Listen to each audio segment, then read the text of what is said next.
Hello students, today again we are going to discuss some topics of the earthquake from the third chapter Interior of the Earth. Already I had discussed about what is earthquake, why the earthquake occur, even different waves of the earthquake. Today we are going to discuss a very important topic regarding this earthquake only, that is a shadow zone.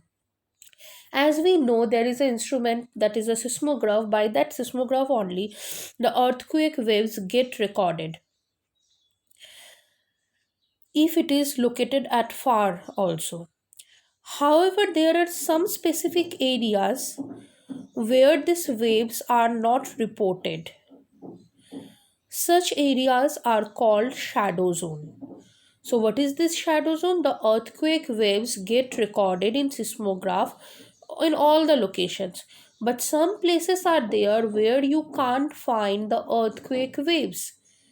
So these places are called the shadow zone where we are not getting the earthquake waves or where this earthquake waves not reported in the seismograph.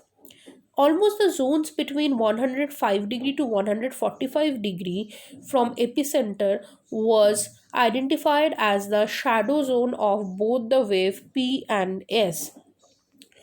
The entire zone beyond 105 degree does not receive S zone.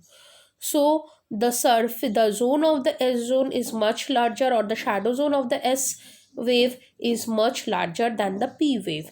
The shadow zone of the P wave appears as the beyond of the 105 degree and 145 degree away from the epicenter. Now see this picture, this is the shadow zone of the P wave. You can see 103 degree it's written, it is almost 103 to 105, and at the down it is written 140. So in between this 103 to 142, or it could be 105 to 145, this is the shadow zone of the P wave. Over here you can't recognize or record the P wave. Now see the shadow zone of the S wave. Shadow zone of the S wave means is the entire earth core is there after 103 degree or 105 degree. Entire area doesn't receive any kind of the wave, that is the shadow zone of the S wave. Now the types of the earthquake, there are several types of the earthquake. The most common earthquake in the world, that is a tectonic earthquake. Tectonic earthquake means you know about the tectonic activity, you know about the movement of the plates inside the earth's surface. The plates are moving inside the earth's surface, so when these plates are colliding or they're sliding with each other, the earthquake occur. The volcanic earthquake, this is a special kind of the earthquake. Sometimes it is happen in the areas where the active volcanoes are there. Due to the volcanic eruption also it is happened, the mm, internal structure of the earth's surface it is became imbalanced and the earthquake occurred. Collapse earthquake, collapse earthquake means suppose in an area intense mining is going on, and sometimes in this underground mines, if it will collapse, so in the nearby areas you will find a heavy shake, ground shaking will occur. So this is also one of the reason of the earthquake. Now in case of thus, there was another earthquake that is called the explosion earthquake. Explosion earthquake means suppose in an area if explosion occur, maybe the explosions are the chemical explosion or the nuclear explosion. Suppose in the mountain areas, they're doing the explosion to cut the mountains and the hills and all to make the roads and the houses and all. So in this case, whatever shake will occur, that will be called as a explosion earthquake. Reservoir induced earthquake, that is the last type of the earthquake. In case of the reservoir induced earthquake, it occurs the in the large reservoir areas, this earthquake occurs, and sometimes it happens in the large reservoirs areas due to the break of the reservoirs, due to the huge flow of the water, slightly the little bit nearby areas getting a shake, that is the reservoir induced earthquake.